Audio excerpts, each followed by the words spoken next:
오늘은 그 금융시장에서 많이 나오는 얘기 세 가지에 대해서 말씀을 드릴게요. 그러니까 회색 코뿔소, 방안의 코끼리, 블랙스완.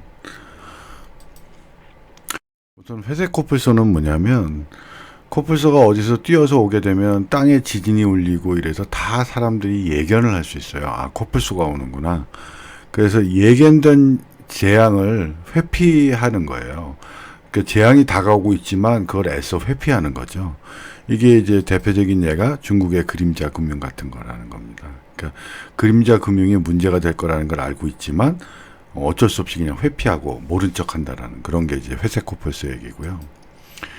이 방안의 코끼리라는 건 뭐냐면 모두가 잘못됐다는 것을 알면서도 먼저 그 말을 꺼낼 경우 초래될 위험이 두려워서 그 누구도 먼저 말하지 않는, 그래서 말하지 않아서 커다란 문제를 야기시키는 그런 거를 가리키는 겁니다.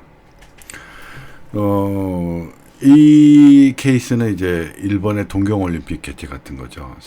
누구나 다, 저 동경올림픽 개최하는 게 잘못됐다라는 걸 알지만, 아니다라고 얘기하면 그 후유증이 너무 커서 누구도 말 못하는 그런 케이스가 이제 일본의 동경올림픽 같은 경우입니다. 그래서 이런 거를 방안의 코끼리라고 얘기하죠.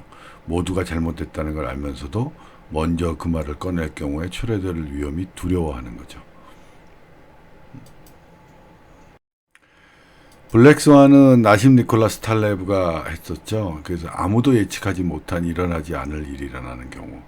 그러니까 백조는 다 하얗다라고 생각했는데 뉴질랜드에 그 검은 백조가 살고 있었으니까 아무도 그럴 수가 없다라고 생각을 했던 거죠. 이게 이제 미국발 금융위기가 됐고, 나심 니콜라스 탈레브가 이제 저서에서 금융위기를 예측하면서 블랙스완이란 말을 처음 사용했었습니다.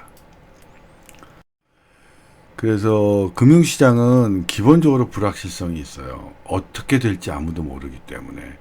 그래서 그 불확실을 확실성으로 바꿔나가는 게 금융시장이라고 얘기를 하고요.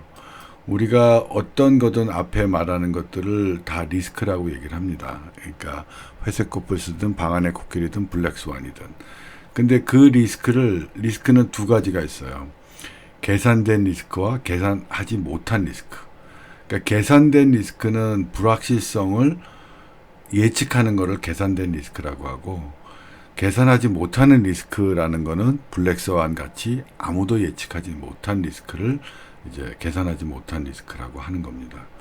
그 이제 금융시장에 코로나가 이렇게 다가오고 코로나가 발병할지 아무도 예측했지 못했기 때문에 블랙스완이라고 얘기를 하지만, 일단 코로나가 등장하고 나서는 계속 어떻게 될 것인가 이런 것들에 대한 확실성이 생기고, 트럼프 대통령이 그리고 민주당 바이든이 누가 될 거냐 뭐 이런 거가 불확실성이었는데, 바이든이 되고 이제 트럼프가 안 되면 점점 시장이 그 불확실성에서 거쳐가기 때문에 안정화를 되찾는 뭐 그런 과정을 걷고 있는 겁니다.